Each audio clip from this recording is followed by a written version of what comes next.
Welcome back to another episode of the Ontario Mortgage and Real Estate Insights podcast, episode number 87. I'm your host, Steve Hamoan. Today we've got some major news to discuss, so let's dive right in. First up, real estate professionals are welcoming interest rate cuts by central banks in Canada and Europe. This is significant news for our industry, as lower borrowing costs are expected to give a lift to real estate markets. Let's break down what's happening. The European Central Bank, or ECB, cut rates by 25 basis points for three key interest rates on Thursday. The rates on the main refinancing operations, the marginal lending facility, and the deposit facility have been decreased to 4.25%, 4.50%, and 3.75% respectively. The ECB argued that based on the inflation outlook, the dynamics of underlying inflation, and the strength of monetary policy, it is now appropriate to moderate the degree of monetary policy restriction after 9 months of holding rates steady. On Wednesday, Canada's central bank made its first cut in more than 4 years to its overnight lending rate. The property industry in Canada has been dealing with a slowdown driven by a 22-year high in the Bank of Canada's policy rate. This rate was cut this week to 4.75%. It's expected that the country's other banks will lower their prime lending rates in the coming days. These moves come as the United States Federal Reserve is anticipated to cut its key interest rate twice this year, starting in September. According to a majority of economists polled by Reuters 3 weeks ago, the U.S. is expected to follow suit as inflation forecasts have been raised for a second consecutive month. Rates were initially boosted in the wake of the pandemic to combat inflation as economic activity picked up. In Europe, property professionals are optimistic that the ECB rate cut will provide a much-needed boost to the continent's economies.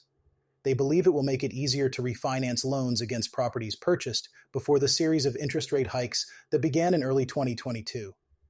More importantly, they hope this cut paves the way for further reductions later in the year. However, there are some who warn that the impact of Thursday's cut may be limited. Others worry that the ECB might have moved too early. David Rea, JLL's Director of Macro Research and Chief Economist for the EMEA, said the rate cut opens the door for both further cuts in the future and a future compression in real estate yields, which is an attractive prospect for investors. He added that lower future borrowing costs and the possibility of capital value appreciation will likely begin to improve both underwriting ability and willingness, while increasing transactional liquidity. Across Europe, the move has been welcomed. Borja Garcia Egochaga Vergara, chief executive of Neinor Homes, a Spanish residential property developer, said the cut will have positive implications for Spain's residential market and its wider economy, which is expected to continue to outperform its European peers, with GDP growth of 2.1% expected in 2024. In Canada, real estate professionals are hopeful that further interest rate reductions could follow, reducing borrowing costs for developers, owners, and buyers. Bank of Canada. Governor Tiff Macklem was cautious during a press conference on Wednesday about tempering expectations for more rate cuts, but he did acknowledge their likelihood. He also mentioned that higher short-term rates aimed at curbing inflation have made things more difficult for buyers and renters, stating, "We have come a long way in fighting inflation." The decision should make it easier for real estate investors looking to buy, according to Luc Simerda, Director of Research in Canada for commercial property brokerage, Marcus & Millichap. Simerda commented that the Bank of Canada indicated it believes inflation will continue to trend down, suggesting further cuts will likely materialize over the remainder of the year. These factors will benefit not only consumers, but also commercial real estate investors, who are awaiting positive signs regarding the cost of debt.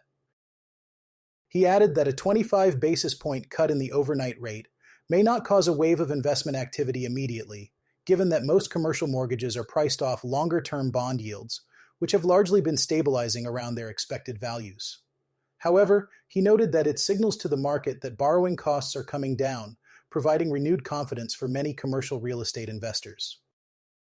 Phil Soper, President and Chief Executive Officer of Royal LePage, one of Canada's largest residential brokerages, agreed that the interest rate cut is a welcome sign for those considering re-entering the market. Soper stated, "Our research indicates that half of the sidelined home buyers in Canada plan to resume their home search plans once the bank rate begins to drop. This will no doubt spark activity and put upward pressure on home prices in the second half of the year. And that wraps up today's episode. Thanks for tuning in to the Ontario Mortgage and Real Estate Insights podcast. I'm your host, Steve Hamilton. Until next time, stay informed and make well-informed decisions. Goodbye.